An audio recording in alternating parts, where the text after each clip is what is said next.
On the DNVR Broncos show, we are breaking down the news of the day. Sean Payton has made his first big move of the offseason, firing special teams coordinator Ben Kotwica. Why? When the Broncos were so good on special teams, and who could be next? Plus, we're making our playoff picks, and it all starts now.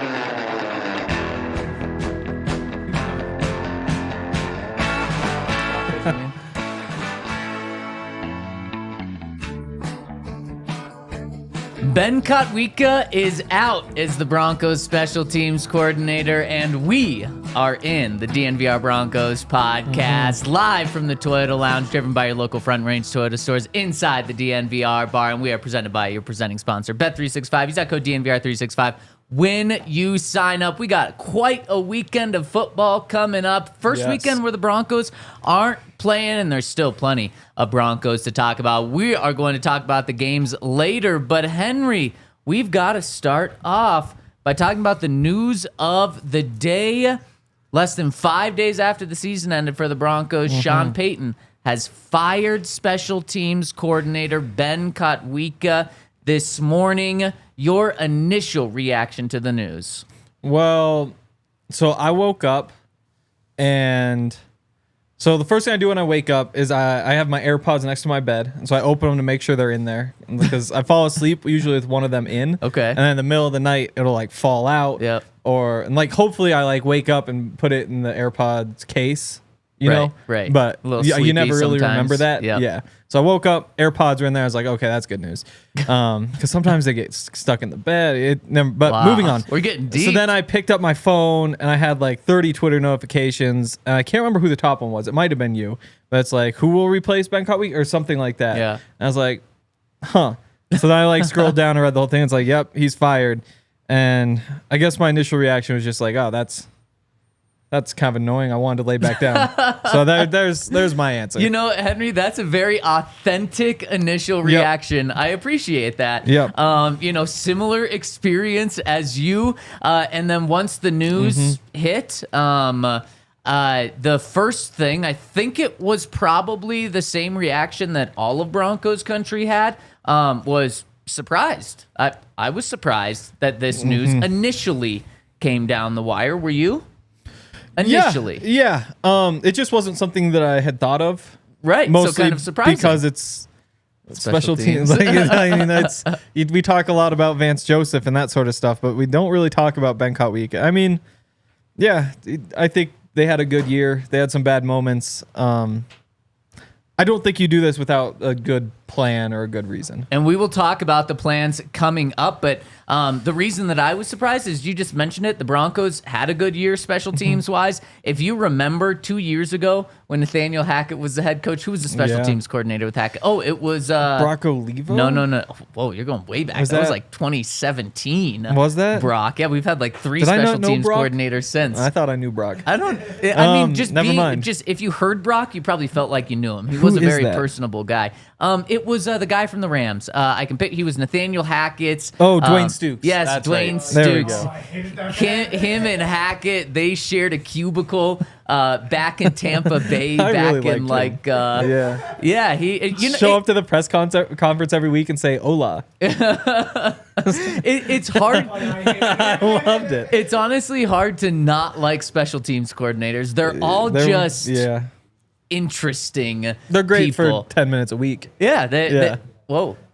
Well, I'm okay. Well, you don't need to. Like, if I'm just trying to represent Todd if he was here today. If we decided to like rent out our spare bedroom, would not want that going to a special teams coordinator. Oh, just too much. That just sounds like it would be 10 minutes, spare bedroom. Yeah. No. I don't know where you're going here, Henry. Don't tell Todd. Yeah, they're characters. And you know what? I actually asked someone a week ago. I don't know if it was someone with the Broncos or just like a veteran media member who's been here for a while.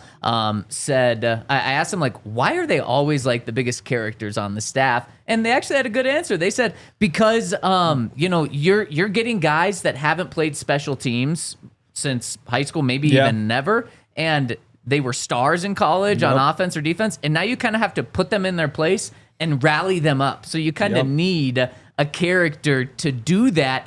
And Ben Kotwica, I would say he was the least of the characters that we've had here. Yeah. He was a very good guy, a good coach, because to get back to where I started all of this with Dwayne Stukes, it was a nightmare. It was a mess when Dwayne Stukes was here. Yes.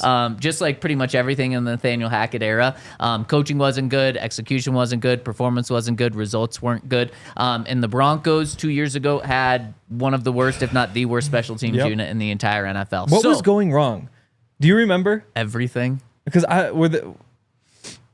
I'm trying to think of specific examples, but for some reason I can't remember the special teams that year. Just probably blocking, attacking, tackling. I don't remember like muffed return. punts. No, see, that's what everyone would remember. Maybe we'll go back through at some point. Who was the returner? I just tried to block that year out of my memory. Yeah, I know, before Marvin.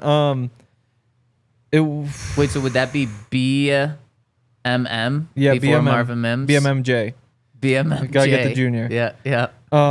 Yeah, because if it's just BMM, then we're going back like probably 60 years. I'm surprised nobody in the chat has the returner yet. Yeah, who was the returner just 2 years ago? All I remember about that year is Nathaniel Hackett and Russell Wilson. I'm thinking Trenton Holiday, but I was like, Trenton, you're going even further back than Brock Olivo here. Yeah, that's the only Wow. Well, that's regardless of the point. If you know, let us.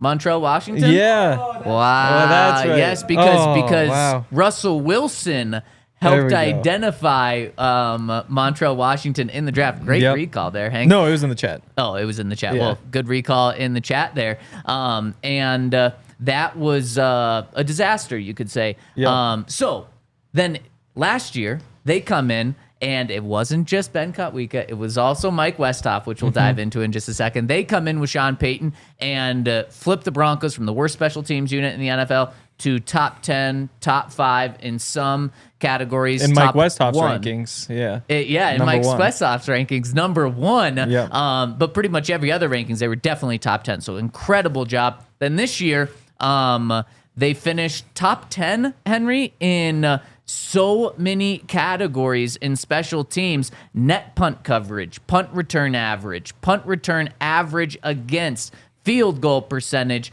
And then, of course, the shining star of all of this, I guess the shining star of all of this is the Broncos draft Marvin Mims in the second round, and he becomes a all-pro returner back-to-back seasons in the first 2 years. So they really got everything out of him, developed him into being literally the best returner in the NFL in such a short time. So that is kind of the background, the long-winded background of why me, maybe you, and a lot of Broncos, maybe all of Broncos country, was surprised when they woke up and saw the news that the Broncos have moved on from a guy that's helped them who's been the special teams coordinator by title for 2 years, when they've completely turned around and been a top 10, top 5, according to Mike Westhoff, top group in the NFL.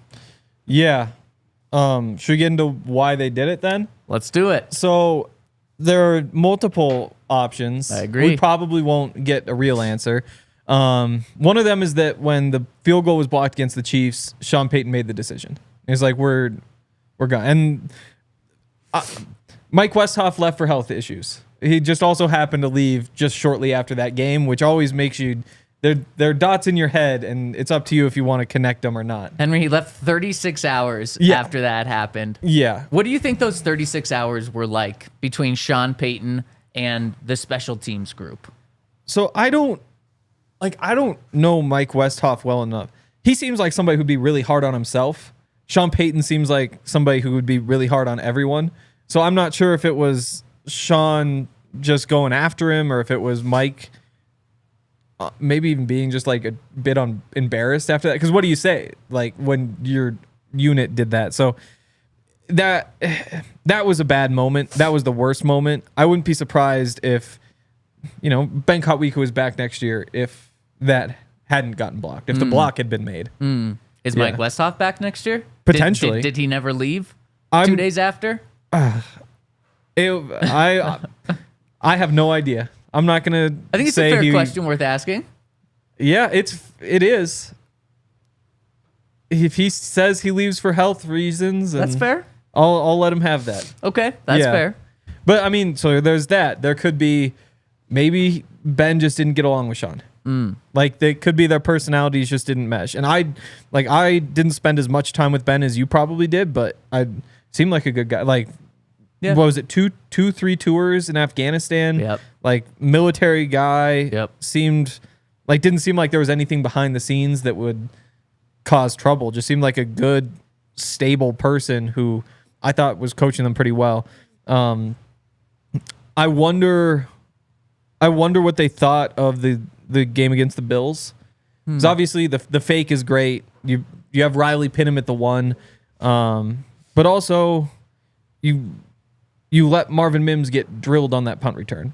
Like you had 2 jammers. You had Chris Abrams-Drain and Damari Mathis to block Mac Hollins. You had a 2-on-1, and you just need that block to be made, and Marvin is running for 20 yards or more. And it's Marvin, so it could be much more. Instead, he gets hit hard, and you get pinned back, and that was one of the turning points. After halftime, you give up a kickoff return that goes out to the 36-yard line, shortens the field. So, I mean, there were definitely some bad moments, and I wonder if there's that. And then the final option is just that Darren Rizzi sounds like he's going to be on the market, and I think there's like a 90% chance that Darren Rizzi is the next head coach or special teams coordinator. He will not be the head coach, even though he was the interim head coach of the Saints, where he was the special teams coordinator under Sean Payton. Well, let's dive into everything you said. I have one more thing as well to throw in there, but before we do that, I got to give a shout out to our friends over at Ice Shaker, where we have some in the house. And speaking of in the house, I've got one in my house.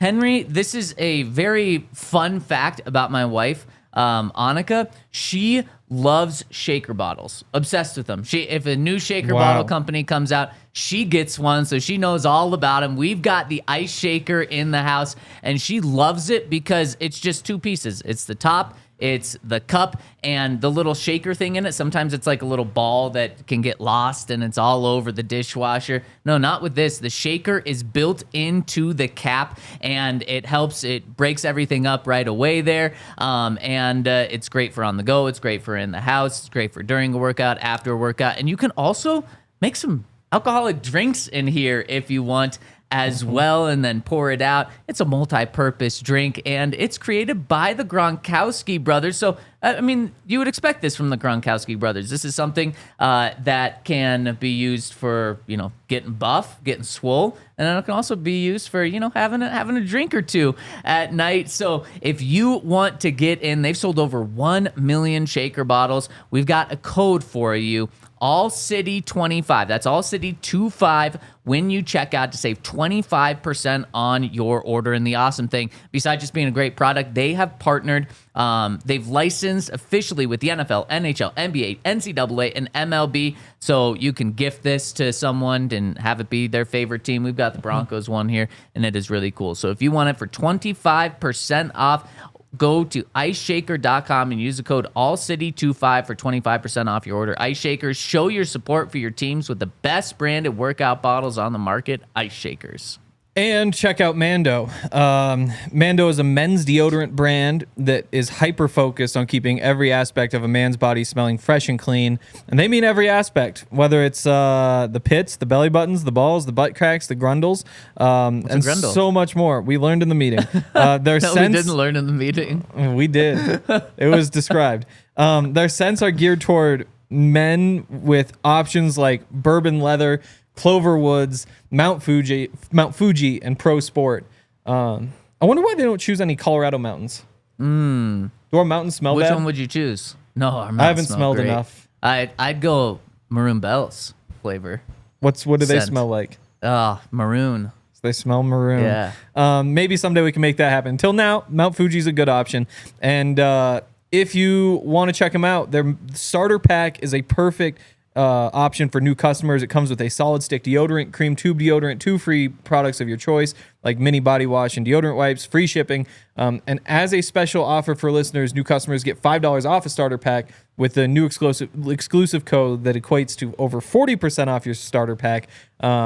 Use code DNVR at shopmando.com, shopmando.com. Please support our show and tell them we sent you. Smell fresher, stay drier, and boost your confidence from head to toe with Mando. And shout out to our presenting sponsor, Bet365. Use that code DNVR365. You hear? Would you tag that comment in the Toyota chat from Mateus? Please, we'll get to that in just a second. So, Henry, I agree with everything you said. The Chiefs game, disaster, embarrassing. Yep. Maybe cost the Broncos a shot at the AFC West title. They win that game, they're 6-4. The Chiefs would have been 8-1, and they still would have had one game at the end of the season. I think that might be a bit of a stretch, but still, Broncos, if they win that, they're on a 5-game win streak. They just handed the Chiefs their first loss. I think that for sure played into it a little bit. And everything else you said, I totally agree with. There's one other thing that I think needs to really be harped on. Ben Kotwica, as crazy as this sounds, was hired by Sean Payton. Not a Sean Payton guy. And you might be like, well, no, Sean Payton hired him, so he's a Sean Payton guy. Well, Sean Payton hired Mike Westhoff when he came here. And Mike Westhoff, I don't know if it was why they did this, but Mike Westhoff wasn't the special teams coordinator when they hired him. Mike Westhoff had been Sean Payton's special teams coordinator for years with the Saints. He had retired, and Sean wanted to bring him out of retirement to help get this awful Broncos special teams back on track. So he brought him in as an associate head coach to give him a nice little title, probably got more money than a special teams coach. And Mike Westhoff said, well, I want to help build my staff out. I don't want everything on me. So they said, okay, well, because we have the richest owners in the NFL, we'll give you a special teams coordinator, and we'll give you an assistant special teams coordinator. Mike Westhoff had worked with Ben Kotwica in the past with the Giants. So Ben Kotwica, actually a Mike Westhoff guy, not a Sean Payton guy. So when Mike Westhoff left for health reasons 2 months ago, Ben Kotwica wasn't really a Sean Payton guy. And so from my understanding inside the building, that's kind of the main driving point to this. They thought Ben Kotwica was a good coach, but Sean just wanted his guy in there. And so speaking of his guys, let's look at options potentially moving forward, because you mentioned the number one. I mean, the front runner, you said 90% that Darren Rizzi is going to be the Broncos special teams coach. I'd be lying if I didn't put it right at 90% as well. I think he's, we could pretty much name him. You hear, if you want to make the Darren Rizzi graphic as the Broncos' next special teams coordinator, you can do that. Yes, you will make him cool. You've been putting out bangers of graphics. So Darren Rizzi, who is he, Hank? So he's been a special teams coordinator in the NFL for about a decade. Most of that, half of that probably, with the Saints. At least like 3-4 years, I think, with Sean Payton. He stuck around after Sean left, and when the Saints fired Dennis Allen this year, he's been the interim head coach. So he's actually interviewing for the Saints head coaching job. He won't get it because he's a special teams coordinator. There have been there's Harbaugh's, there's Belichick's. There have been 2 head coaches ever who got a head coaching job directly after being a special teams coordinator. Wow. Joe Judge and Frank Gans. Well, both of those worked out, right? Yeah, Frank Gans, legendary head coach of the Chiefs in 1987. Wait. What was Harbaugh before being hired? The Baltimore Harbaugh. John Harbaugh. Yeah. Yeah. Because his background was definitely special teams. And like Belichick had coached special teams before. But then also defense. You're right on that. Yeah. He was the DB's coach. DB's coach of the Eagles. Wow. Yep. So he went from special teams coordinator to DB's coach to head coach. Woo. 9 years. Impressive. Yeah, 9 years as the Eagles special teams coordinator and never got a job. And then he took 1 year as the DB's coach for the Eagles still, and then got the job with He's like, F this. I can't be it. It's not how, it doesn't work. Broncos interviewed, you remember the last time the Broncos interviewed a special teams coordinator for their head coaching position? Chiefs guy? Yep, Dave Tobe. Yeah. Tobe. I think it's Tobe. Yep. Who maybe they wanted this past year in Kansas City. Oh, yeah. Yeah. Yeah, it seems like Rizzi will wind up here.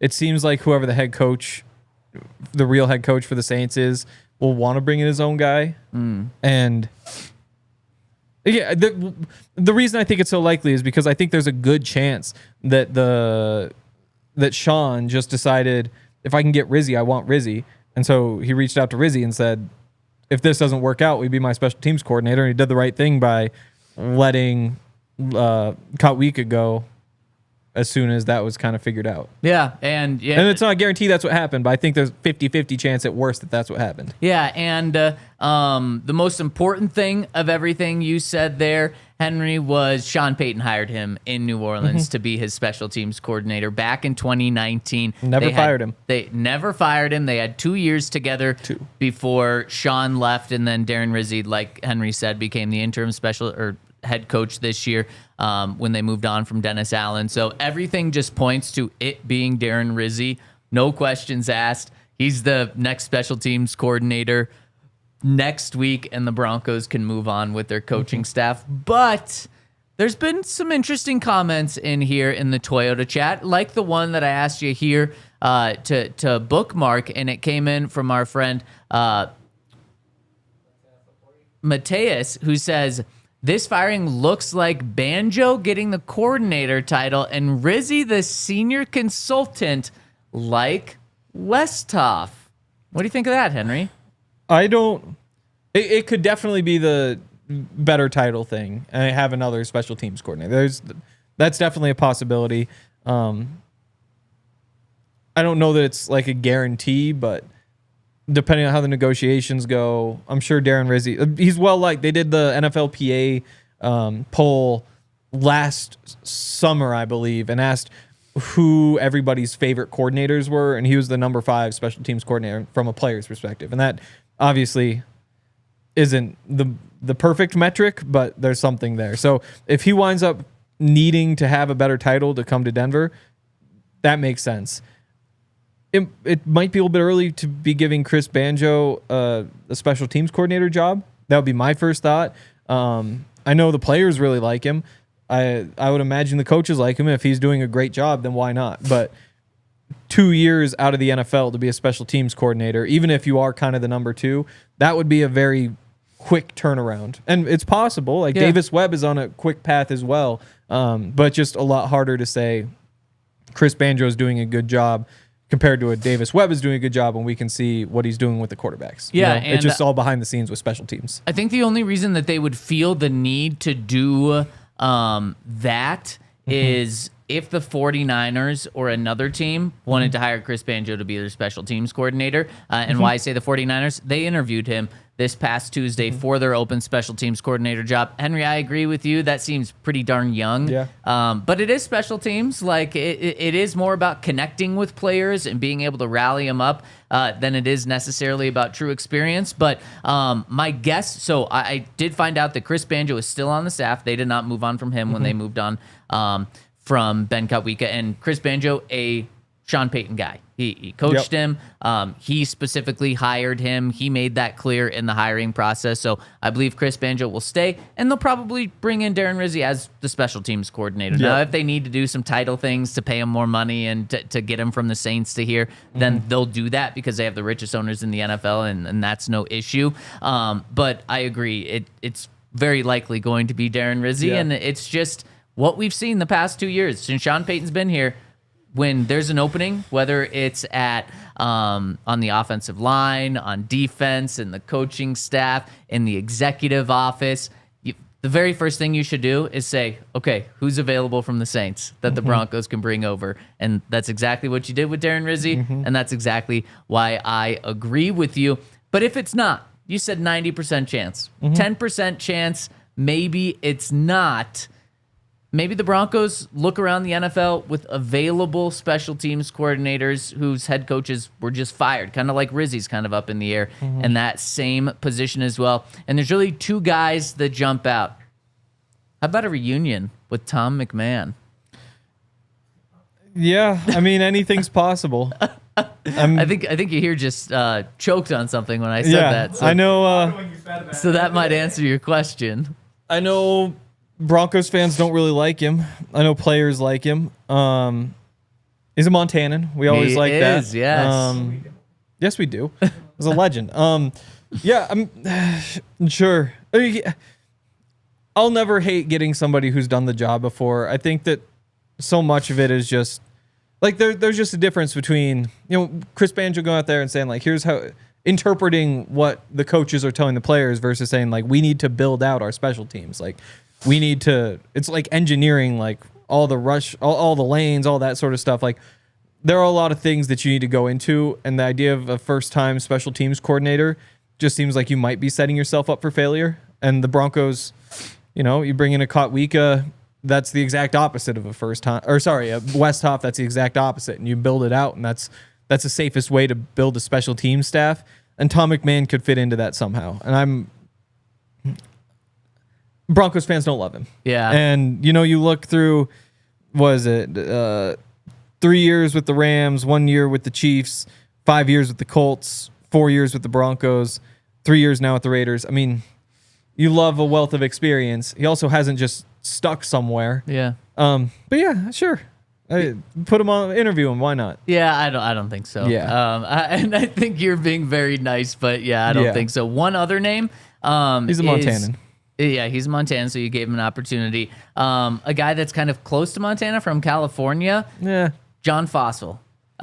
He is the special teams coordinator of the Cowboys, with the Cowboys moving on from Mike McCarthy. John Fossil could be available. You talk about experience, Henry. He's been a special teams coordinator since 2008. He has bounced around. He's been with the Raiders, Rams, and Cowboys over the past 4 seasons, with the Cowboys the past 4 seasons. So ton of experience there. That might be a guy that they interview, but yeah, I think it's pretty clear what is going to happen.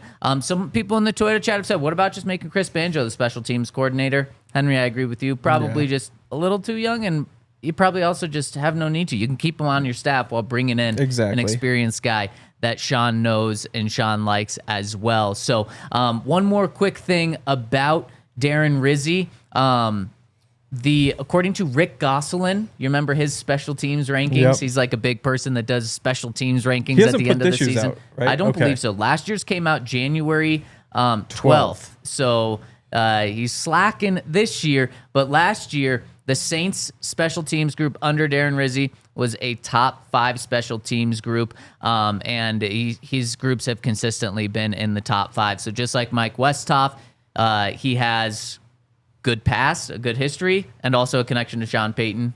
Darren Rizzi, welcome to the Denver Broncos. Just jump on that express train from New Orleans to Denver, and you'll have a job here. So that's what we expect to happen moving forward. Okay, Henry, let's move this conversation on. And before we move on, got to tell you about our friends over at Verizon, because over at Verizon, they have the biggest and best Super Bowl party, not just in Denver, all across the country. Henry, do you know how many NFL cities there are?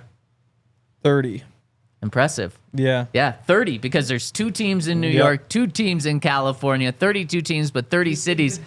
And they are holding their Fan Fest in every single NFL city in the stadium. So if you want to join the Fan Fest, what is the Fan Fest? Well, it's on Super Bowl Sunday. You get to watch the Super Bowl inside Empower Field at Mile High. Probably the coolest place to watch it outside of actually being at the Super Bowl. Along with that, you get to be around NFL legends such as Emmanuel Sanders. He's going to be there. They're going to have food, top food from across Denver. They're going to have games, including like football games, so you can try playing football on Empower Field at Mile High, and it's free. That's right. It's free. For this experience, all you need to do is be a Verizon customer, and you are going to get access to this awesome event. Bring your friends, bring your family, bring yourself, and just make sure you have that Verizon cell phone service, because it's free for all Verizon customers. And you can still switch to Verizon now and get access to this by going to your local Verizon store to grab tickets and view all the details at VerizonFanFest.com. Check them out, VerizonFanFest.com. Also, shout out to Bet365. Let's see, Avs lost last night, so that wasn't a great bet. But the Nuggets play tonight. I haven't checked the line. We don't know about Nikola Jokic yet. Yeah. But, if you think he's going to play, you could make the bet now. Do you think he plays? Do you think he's injured or back-to-back? Want a little time off. Well, the elbow thing is definitely real. Okay. Because he's walking around with the sleeve, so it's definitely a real thing. I don't know. Hopefully he's back. Yeah, hopefully he's back. But yeah, there's football going on this weekend. There's golf. I put a little bet in on Will Zalatoris to win this weekend. Figured Broncos are done. Got to find a new hobby. Every day they have hundreds of bets boosted. There's 10,000 boosts, more than 10,000 boosts every month. Over at Bet365, we have custom DNVR boosts. And if you want to sign up, new customers can get $150 in bonus bets guaranteed when you bet $5. You sign up, use the code DNVR365, deposit $10, place a bet for $5, and you get $150 in bonus bets guaranteed. Bonus bets can be used on the spread, totals, player props, futures, and more. Whatever the moment, it's never ordinary at Bet365. Must be 21 or older and physically located in Colorado. Please gamble responsibly. If you or somebody you know has a gambling problem and wants help, call or text 1-800-GAMBLER. And shout out to Bet365 for being the presenting sponsor of our show. Shout out to Henry. Shout out to you here. Shout out to Todd. Shout out to everyone that has been rocking and rolling with us this year. Hit us with the thumbs up. Again, off season, so we are Monday through Friday. We're 10 a.m. today, but moving forward, starting Monday, we're going to be going live at 11 a.m., so make sure that you are tuning in with us at 11 a.m. starting next Monday, where, Henry, I think, unless something happens over the weekend, or maybe if something happens over the weekend especially so, we're going to talk about Vance Joseph, and could he be on his way out due to getting a head coaching job? He's interviewed with a couple of teams. Could this be the first move that Sean Payton makes on his coaching staff? Like I said, I was surprised by this move. So when you're kind of caught off guard by something, you kind of open your eyes and look around. Okay, what other moves could happen? We'll talk about what Vance's future in Denver could be like. Yeah, I mean, all of the firings you would imagine will kind of come at a similar time, like over the course of this weekend from the Broncos, now that it's begun. And typically you move on from at least a couple of coaches every year and replace them with somebody else. Maybe it's just the one this time. Maybe there are other spots. You think about, I'm not sure if there are any position groups that really disappointed this year off the top of my mind. Maybe the running backs, but again, there's just so much that goes into all that stuff. I don't think they move on from Vance just because there are definitely hiccups. There are definitely, if you wanted to find a reason, you could find a reason. There's some bad games in there, especially against good teams. They couldn't get stops against really good offenses. The Ravens, the Bills, the Bengals, and that is concerning going forward. You got to have a better plan there. But that was kind of true across the team and not just defensively. Big thing to me is that if you were to say, why did the Broncos overachieve this year? Part of it is because Bo came in and was immediately an upgrade over what Russell Wilson was last year. Part of it is the defense took the big step. Part of it, though, is just that, the injuries would factor in there, but also the fact that you had so much continuity. You are now in year 2 of the same system on offense and on defense. Yeah. And I think that that's going to be a strength moving forward again. So that, to me, at the very least, is the tiebreaker on if I want Vance back or not, is that you could just run it back with the same group. They know how to play together. You just build on this point instead of bringing somebody new in and spend the entire offseason implementing a new system. So I don't think there's any reason to do it. I love that explanation, and we're going to dive into that. And then also, not just if the Broncos potentially move on from Vance, but if Vance gets another head coaching job. Like I said, multiple interviews, so we'll break that down, where he stands, where things stand with him on Monday, barring something happening over this weekend, not just with Vance, but with anyone else. So stay tuned, 11 a.m. on Monday. Okay, Henry, let's dive into this weekend's playoff games. And the way we can do that with the Broncos spin is talk about what would have happened. You hear, we're going to get to that in a second. What would have happened if the Broncos had beat the Bills? The Broncos would have been guaranteed to play the Kansas City Chiefs this weekend. And the reason we're talking about this is because Sean Payton threw this out. and Wednesday's end of season press conferences. Let's hear what Sean had to say, because he didn't hold back, and he threw this out of nowhere talking about potentially playing the Chiefs. I'm telling you what, I didn't see a gap last weekend until the second half, and then you see a gap because you're losing. But I felt real confident we'd go in there and play well and win.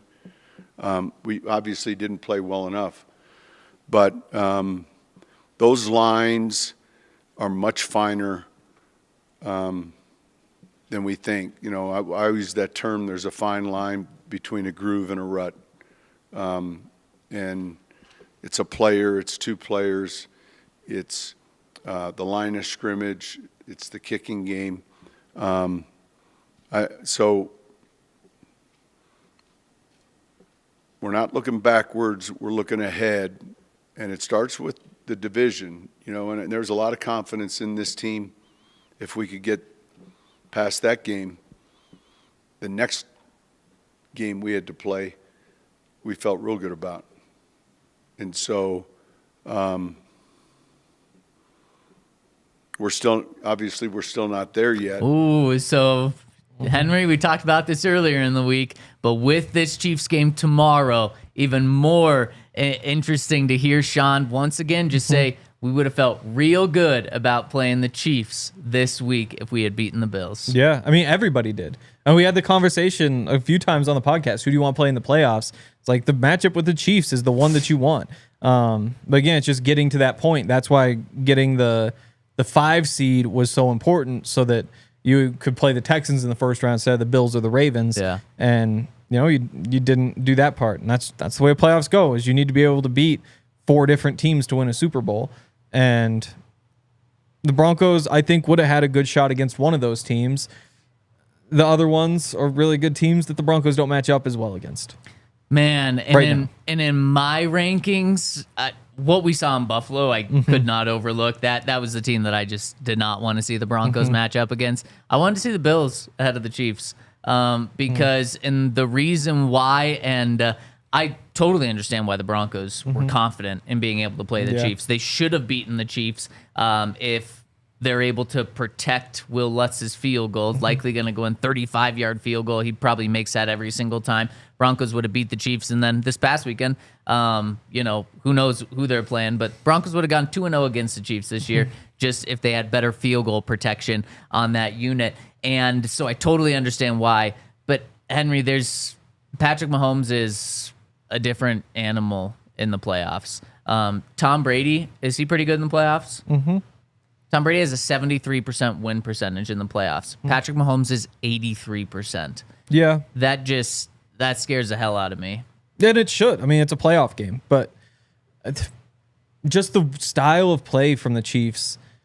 I mean, the Bills were able to spread the Broncos out and then beat them up, just slash them up the middle in the running game. Chiefs want to kind of do some of those similar things, but their running backs aren't as explosive as James Cook, and their offensive line isn't as good as the Bills. So you feel like you can hold that run game down. And the big change since the Broncos played him then is that they got Hollywood Brown back, and he looks like he's just unlocking that offense. Now they do have like a real speed threat there. And that does change some things. Before him, though, you look at it and see those receivers and say, we don't need to worry about getting beat deep, because it's DeAndre Hopkins who it's an easy matchup for Pat. That is, he clamps. Exactly. There's nothing going on there. You get to use all your resources on the other side of the field. Kelce does Kelce things, but without that deep threat, you get to play those safeties up. Brandon Jones has played Kelce really well, both as a Bronco and last year in the playoffs when he was with the Dolphins. So that offense is good, but again, just those matchups that you had with the Bills, with those receivers, with the running back, it's just really tough. And the style of play that the Chiefs want is the exact one where the Broncos were most successful this year, where, it's not necessarily putting up 40 points a game like the Bills do or the Bengals do or the Ravens do. It's play good football, playing clean football, and kind of whoever blinks first loses. And that's where the Broncos they fit in better. And I'm glad Sean says the same thing. And I love the confidence that Sean has, and that's exactly what I want to hear from my head coach moving forward into next season. He kind of puts the Chiefs on notice, but then that also gives his team something to truly believe in going into next year. So they probably all thought the exact same thing too. Yeah, and I love the confidence. I don't mind Sean saying that one bit. Let us know in the Twitter chat. Do you guys think the Broncos would have beat the Chiefs? So Henry, I'm going to put it that simple to you. Not do you feel really good, but would the Broncos beat the Chiefs? No. I mean, you can't bet on them to win. You know, like, I'm sure the 3-1 odds, if you were to make the bet, that would have been worth it. Like, put some money on it for sure. And maybe it's 60-40. Like, maybe it is that close. But you'd be crazy to say the Broncos were going to go in there and win. It's just that they had, I think, a much better chance of winning that one than the Bills won. Yeah, I understand that. That's fair. Do the Broncos or the Texans have a better chance of beating the Chiefs this weekend? Texans are just weird. I feel like I haven't seen them enough. You'd probably go... I'd go Broncos, actually. I think I would go Broncos. Yeah, it's really close, though. If the Texans were as healthy as the Broncos were, then it probably would be the Texans, but they're not. I mean, if you don't have Pat Surtain, having Derek Stingley is probably as good as you're going to get. That pass rush, if you don't have the Broncos pass rush, is as good as you're going to get. So I think there are some similarities there. It's just, it's close. I'll lean Broncos. Yeah, and that's very fair that it's close, Henry, because the Broncos played the Chiefs to 2 points in Kansas City. The Texans played the Chiefs to 8 points in Kansas City, and that game was really close. It felt like the Texans were going to be able to pull off the upset at times there, and then they fell short. But the Broncos, 2 points compared to 8 points, I would take the Broncos in that as well. So let's dive into this Texans-Chiefs game, and let's get into our playoff picks. Let us know when I mention a game who you would take to win this game. And let's start off with the first game of the weekend tomorrow. It is the Texans going into Kansas City. Henry, you said you like the way the Broncos match up against the Chiefs. Do you like the way the Texans match up? Not as well. Honestly, so much of it's just coaching. And the Broncos are so lucky to have Sean in all those situations and to build an offense that fits the game. And I get what they've done there is great, but it's just not the same. And so I'll go Chiefs. I am really tempted to make like a money line underdog bet tomorrow, the little parlay. But in terms of I have the lead here. The Chiefs are such an easy pick. Oh yeah, you do have the lead, and I have the updated standings on where we stand 1 week into the playoffs. Henry, like you said, you have the lead. You're winning at 43-16. I'm 2 games behind, 41-18. Todd is 5 games behind me, 36-23, and Ryan is 31-27. So really, it's just 2-man race, Henry. You and me. Let's see if you can maintain that lead. And I'm not going to be crazy enough to pick the Texans in this one. This is a dream scenario for the Chiefs that they get the Texans here. If the Broncos would have won, then it would have been the Broncos going in there. I don't think. What about the Chiefs, Chargers and Steelers? I think the Texans are way easier. Yeah. Yeah. Steelers are tempting to me. It's fair. But I'd probably go Texans too. Russ has clearly fallen off a cliff over the past, 6 weeks? Yeah. I mean, they started 10-2.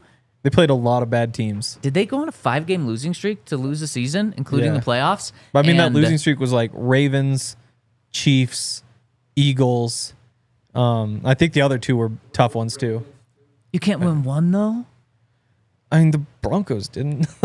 Broncos beat the Chiefs. They beat the Broncos beat the Chiefs. Yeah, I don't know what you're talking about. There we go. What was I saying? Yeah, I think this is a dream scenario, unfortunately, for the Chiefs, that they get to play the Texans in this round. I think every game in the playoffs that the Chiefs are in is going to be close. They're not a team that blows teams out. They have the lowest, for a playoff team, they have the lowest point differential since what playoff team? I don't know. Since the 2015 Broncos. Oh, of course. Yeah. Who won a Super Bowl, so maybe not the best stat for Broncos fans pulling against the Chiefs, but it is interesting. Like, they don't blow teams out. They're the one of 3 teams in the NFL this year that hasn't scored 30 points, which is just absolutely wild. Of course, they're coming off a game where they didn't score any points. How about that Broncos defense? I think the Ravens or Bills have a chance to blow them out.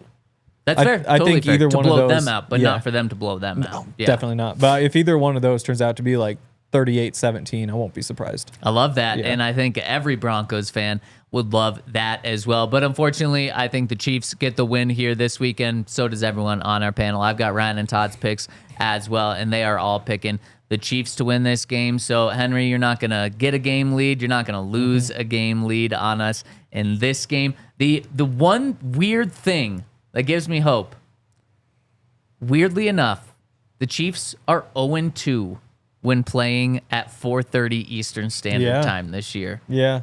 They're playing at 4:30 Eastern Yeah. Standard Time. I got to think that's more of a coincidence because they played the Broncos with Yep. their backups, so that one, I guess, doesn't really count. And then they played the Bills in Buffalo. Yeah. That was their only other loss. So maybe just more coincidence, but Yes. maybe that's something that can help the Texans. D'Amico Yeah. Ryans can rally C.J. Stroud around. Definitely. And then the night game tomorrow night, let's move on, is an incredible game. We have the Commanders going into Detroit. I guess I shouldn't call this incredible. I think it's going to be an incredible game. But the odds makers don't. The odds makers say this is the worst game of the weekend. 9.5 point spread favoring the Lions in Detroit. Henry, we're not picking by the spread right now. We'll do that. We did that yesterday on our Broncos Pick'em. But before I get your official who's going to win or lose, what do you think about this game when it comes to the spread? It reminds me a lot of the Broncos and Bills last week. Like it's that same thing, rookie quarterback, team's kind of overachieving. You're finding ways to win games that maybe you shouldn't.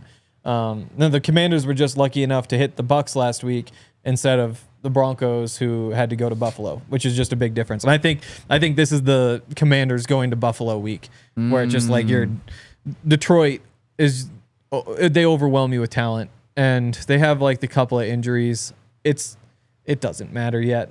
Like it might even be similar to that Broncos, the Super Bowl 48 run, which we hate to talk about. It's like, yeah, you're down Vaughn, you're down Chris Harris. Like, it sucks to not have them.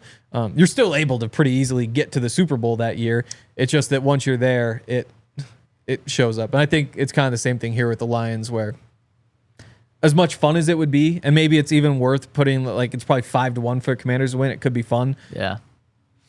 Lions blowout is most likely by a wide margin. So you would give the 9.5 points and be comfortable with it. Yeah. If I hit my underdog parlay on Saturday and I'm feeling pretty good, I might just take the cash and go minus 9.5. It's easy. Wait. The what's the underdog parlay? Oh no, that would be that one. Yeah. Oh, I was thinking. Yeah. Are you gonna moneyline maybe Texans parlayed with moneyline Commanders? It was a thought I had earlier in the week because again, like the 5-1. Would you look up those odds really quick? They're Unless crazy. I can't remember what they were. If you parlay the Texans to win and the Commanders to win tomorrow, I did that check would be. my Kendrick Lamar parlay with the Texans and Rams making the Super Bowl. $50 bet, you get $15,000. What? Yeah. Wait, with who making the Super Bowl? Texans versus Rams. Oh my goodness! Wait, explain why this is a Kendrick Lamar. Because I want to see that halftime show, but I can't afford to buy. Oh yes, you making it. I can't afford to actually buy a ticket. Wait, did you put the $15 in? 50. And no, 50. I didn't. You didn't? I have until tomorrow to figure out if that's worth doing. Or, Okay, I like that. Yeah. Okay, yeah. Here's gonna figure that out. I really like Jaden Daniels, and I believe the Broncos like Jaden Daniels as well. So I would take the 9.5. I just hope it's a close game. I'm hoping for a close game Saturday Night Football. I wouldn't be surprised if they're blown out though, but maybe I'm just hoping too much on this one. But I would go Commanders with the points. But when it comes to the actual game, we're all going Lions here. It's also 2,275. 2,275. Woo. Yeah. Those are some big odds there for just a 2-game parlay. $100 for $2,000. Oh man, That'd be a big day. That would be a great Saturday night. Down $100. And then Sunday, you'd have some money to play with. You would. And if you, well, let's dive into these Sunday games right now because it starts off with Rams at Eagles. How do you feel about this game, just like in general for a game? Is this one you're excited about or underwhelmed for? I'm excited. I'm always excited to see that Rams offense. Like that's just, there will never be a time where I'm not super excited to watch that. Stafford is unbelievable.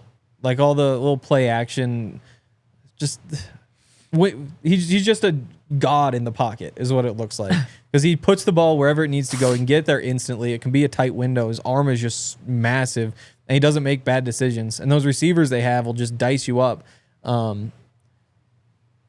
I worry a little bit about how that game translates to playing on the road. I don't know what the weather is, but like when you've got those guys in the dome, like it's like a lock for 30 points from the Rams. Yeah. Eagles though are honestly, they've been a little bit underwhelming for all of the things that they've done so well. I think the way Saquon puts games away in the second half when you just feed him, there's a lot to like, but I wouldn't be surprised if the Eagles kind of come out and start slow, just because that offense doesn't always click right away. Yeah. When your offense is running the football, all it takes is 2 decent plays, and all of a sudden it's third and 6, 3rd and 5, and you've got to find a way to stay on the field. So I think the Rams can make it a game, but I think I've got to take the Eagles. Okay, that's very fair. Todd's taking the Eagles, Ryan's taking the Eagles, and here's where I get a game on you, Henry.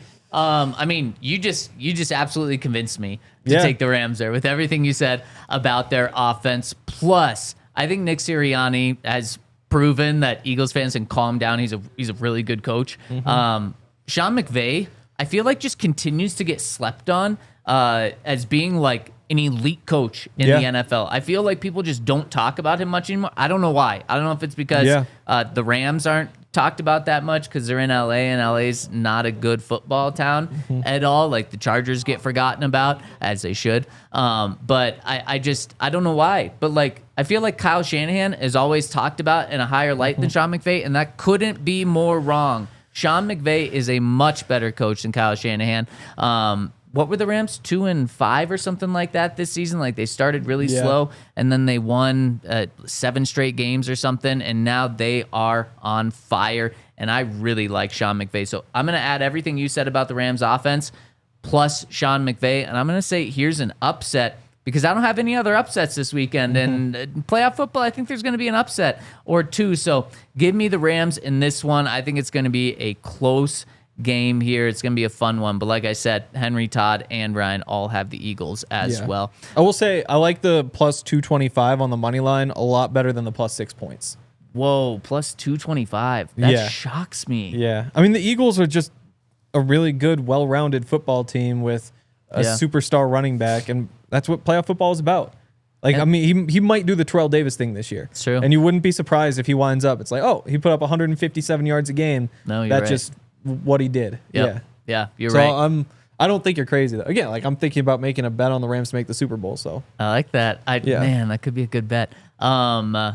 Speaking of Terrell Davis, his playoff run and runs are just insane. Yeah. In one postseason, the most touchdowns a non-quarterback has ever had outside of Terrell Davis is, I believe, either 4 or 5 in one postseason run. TD has 8 in one postseason run. Just insane. His greatness still lives on today and will live on forever. So shout out to our guy, Terrell Davis there. And the final game of the weekend, going back to Buffalo. Ravens going into Buffalo to play the Bills. Is this the best game of the weekend? Yeah. Yeah, it's got to be. I think the Rams and Eagles is fun for its own reasons, but the Ravens, the Bills, either one of them could win the Super Bowl. Like, this might be the Super Bowl.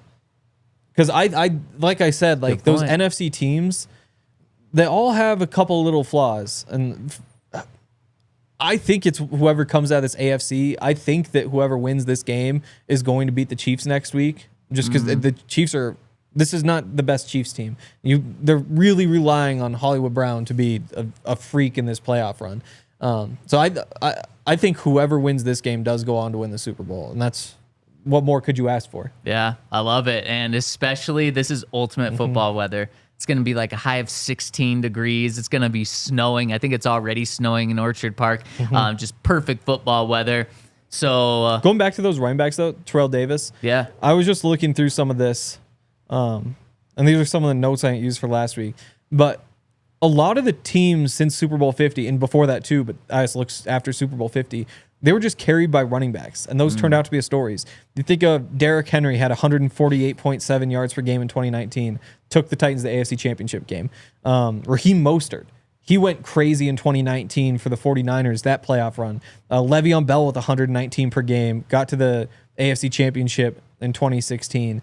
And Cam Akers, playoff Lenny, Todd Gurley, Alvin Kamara, there was a moment though. Yeah, no, you're right. That's a lot of the time. These cases didn't get those teams over the top, but in Terrell Davis's case it did. But a lot of the time, you just need a running back to get hot, give him the ball 30 times, and that's how you make it the next 3 rounds. And that's what's so interesting about the Eagles is that's what I would say the strategy is.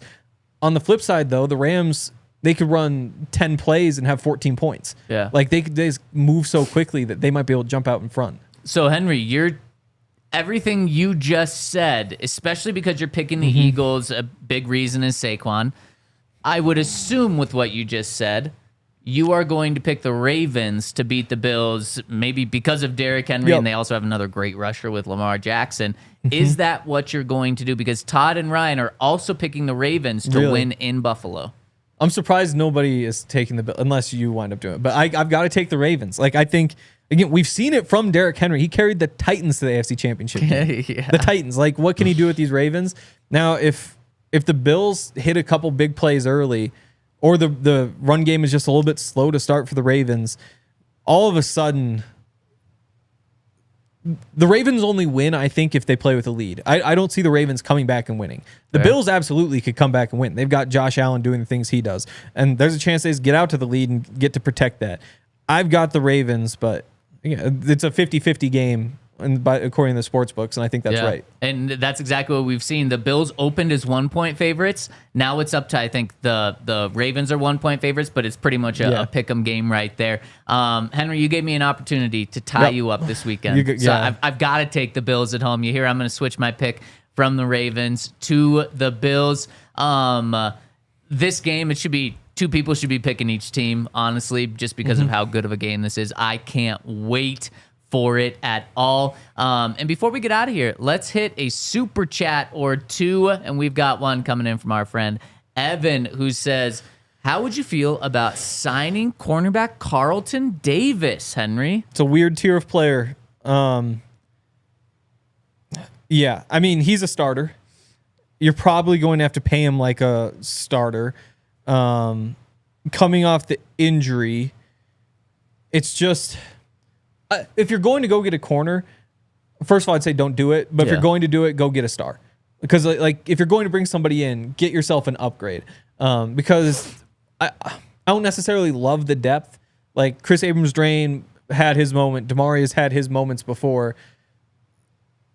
I would love to see those guys get opportunities, but I'm not going to be surprised if they can't handle the job if they're needed for 6-8 weeks at some point. Carlton Davis, if he's willing to take that sort of money coming off an injury, then maybe, but I don't think that's the route I'd go. It's probably looking more like a Levi Wallace or Fabian Moreau, and you just hope it winds up being more like Fabian Moreau than Levi Wallace. But that guy, if you bring him in, they're a backup to Riley Moss, right? They're just a veteran backup? Or it's Riley to the slot and Jaquan's on the bench. I think Riley's on the field regardless. And I love Jaquan. I don't think there's any reason to do it. Yeah. But you look at the secondary, we talked about before, why they match up well with the Chiefs, because you're not worried about getting hit deep over and over again. It's all underneath stuff. Broncos have kind of a slow, small secondary. And, you have Pat Surtain, which counteracts a bunch of that, but they don't have anybody else out there who's 6 feet tall. They don't have anybody else who's like 200 pounds. And Jaquan, not the fastest. PJ, not the fastest. And they were able to get it done. And I think there are a lot of good reasons to just run it back. But if you go into this offseason saying we just need to get bigger and faster, then I'm not going to say somebody's crazy for thinking that they should do that. Yeah, in the words of Sean, Evan, it's fair question. Fair question, yes. But I think I would spend money other places. Yep. I really like Riley as number 2. I really go like... get a linebacker. 100%. Yeah. A fast linebacker. Go get a safety. Yeah. If you really want to upgrade secondary. Yeah, I agree. So I wouldn't do that. I wouldn't spend money, and I do agree with Henry. If for some reason Vance or Sean is adamant about getting a corner, You either go with like a true backup or you go with a superstar. Don't get someone to compete with Riley Moss because Riley Moss is a legit number 2. What if you bump Jaquan to safety? People say about Riley because he's white, but Jaquan's the one who actually kind of plays like a safety. Yeah. I wouldn't do it, but there's an idea. There's an idea, and we got more ideas coming for you guys next weekend. Enjoy this weekend of football. We'll be back on Monday. Everyone who's in Denver and Colorado this weekend, stay warm. Henry makes perfect environment for us watching football. We have an excuse to not leave this weekend, so stay warm, be safe, and we'll see you Monday, 11 a.m. Thank you all so much for rolling with us this weekend and all season. We'll be back Monday. We all silly like the mayor.